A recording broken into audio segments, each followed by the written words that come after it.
Bueno, vamos a continuar hoy con todo lo que fue el siglo XIX en esta zona que se vuelve tan candente, que es este imperio turco otomano, toda la región que ocupaba el imperio turco otomano. Entonces, nosotros cuando empezamos el siglo XIX, vamos a ver que el imperio, la Sublime Puerta, vuelve a controlar todo lo que es la Anatolia y los Balcanes. Acuérdense que los Balcanes ya desde el siglo XVIII están en ebullición y están apoyados por este imperio ruso que quiere quitarle el poder regional a el imperio turco otomano, sobre todo en la lucha para recuperar lo que era la religión griego ortodoxa y recuperar Istambul para volverla de nuevo a lo que fue antes, que fue Constantinopla. Entonces, cuando llegamos al siglo XIX, de todas maneras, el imperio turco otomano vuelve a controlar toda la zona de la Anatolia y los Balcanes. Pero, a pesar de todo, acuérdense que los genízaros, que eran esta élite militar, ha sido totalmente desmantelada, lo cual debilita mucho militarmente al imperio otomano.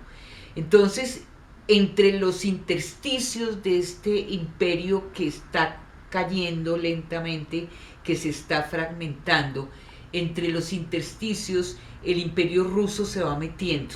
Entonces, por un lado se mete por los principados que están al lado, en las costas, digamos, del río del Danubio, y avanza hacia Bulgaria central.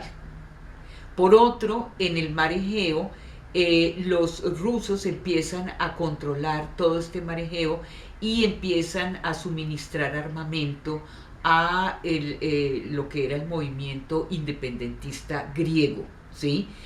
Y en Anatolia, al este de Anatolia, también son ayudados por los armenios y van controlando esta zona. O sea que el imperio ruso ya desde el siglo XVIII intenta arrebatarle los Balcanes a los otomanos.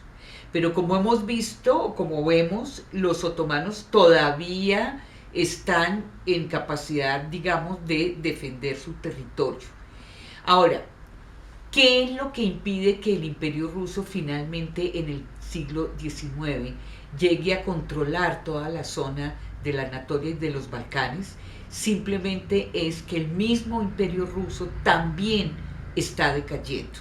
En este momento, el siglo XIX, vamos viendo que hay tres grandes imperios que fueron muy poderosos que están cayendo.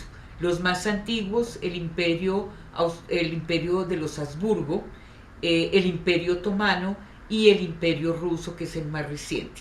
Todos estos tres imperios están cayendo y lo que no permite finalmente que los rusos se apoderen de los Balcanes es también su propia fragilidad, lo cual le va a dar un respiro a los otomanos todavía mayor.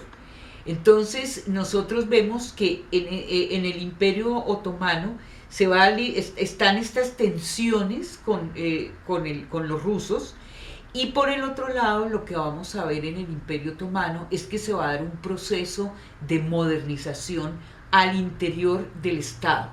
Todo lo que es la administración del Estado empieza a modernizarse.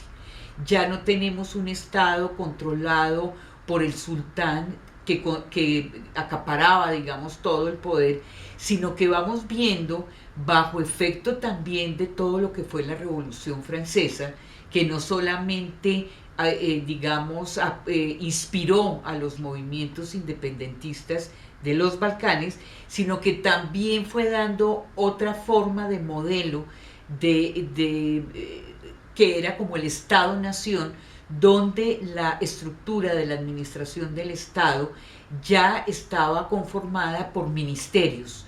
Entonces, vamos viendo cómo se va a dar un proceso de modernización que se van a llamar las Tanzimat, que son esta nueva propuesta de la estructura del Estado, donde se crean ministerios, se crea el Ministerio del Interior, el Ministerio de Finanzas, el Ministerio de Agricultura y Comercio, y digamos, para ocupar estos ministerios se crea una nueva clase que son funcionarios del Estado que van a ser preparados en escuelas.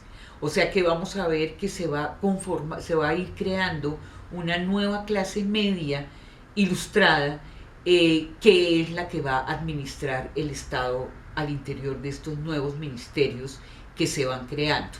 Entonces, esta modernización se ve acompañada por una separación entre lo laico y lo religioso. El Estado tiende a volverse cada vez más laico y a separar estas dos esferas. Otra modernización importante que se va a dar tiene que ver con la indumentaria.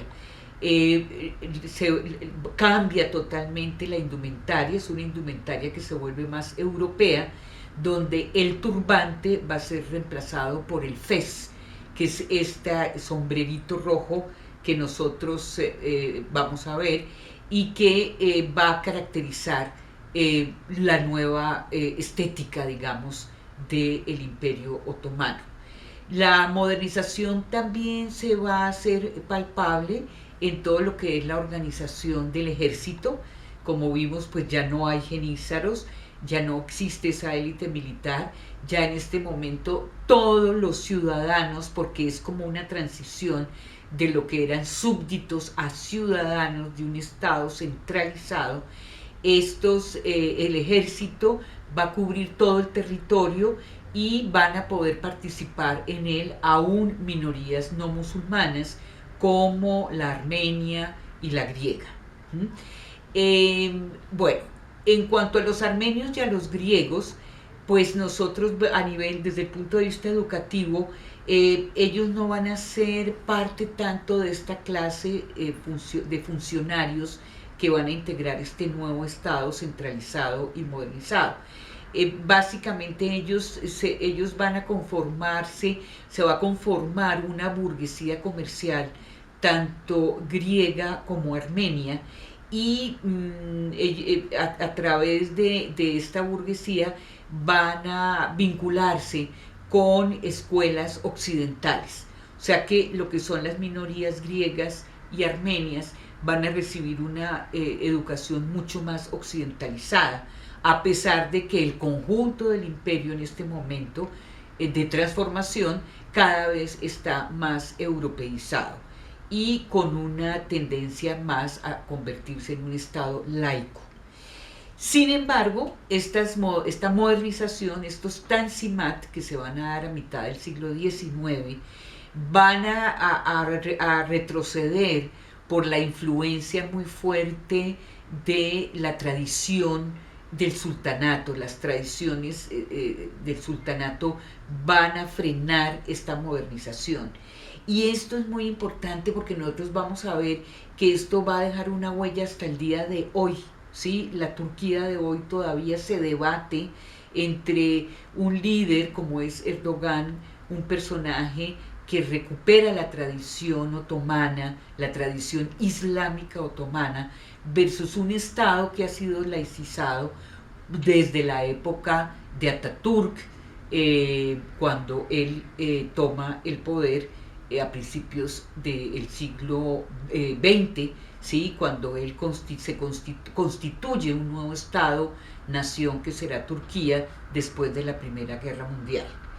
Entonces nosotros vemos que ya se avisoran los primeros intentos de europeización y modernización que se van a dar al interior del antiguo Imperio Turco Otomano. Vamos a ver también que si bien el Imperio Otomano todavía controla los Balcanes y Anatolia, Rusia se mueve, digamos, a principios del siglo XIX, se mueve rápidamente con una influencia muy grande entre los principados que están al borde del Danubio y en la entrada hacia Bulgaria central. Rusia está muy, muy fuerte en estas zonas y, como habíamos visto, controla todo el mar Egeo y el este de Anatolia. ¿Mm? Eh, esto es importante porque esto marca todo este siglo XIX, pero finalmente vamos a ver que las nuevas potencias europeas, que son Francia e Inglaterra, van a apoyar a los otomanos en contra del Imperio Ruso, ¿sí? Este apoyo que reciben los otomanos por parte de Francia e Inglaterra les va a dar un respiro todavía de 60 años, en la medida en que estas nuevas potencias tienen más temor del Imperio Ruso que del Imperio Otomano, y al contrario, ellas protegen al Imperio Otomano. Entonces vamos a dejar acá y la próxima vez ya entraremos de lleno a principios del siglo XX, cuando ya veremos lo que va a ser la rebelión al interior del ejército, cuando aparezcan los jóvenes turcos, que es una rebelión de jóvenes que quieren modificar todo la estructura no solo del ejército, sino del Estado otomano. Ok, entonces continuaremos después.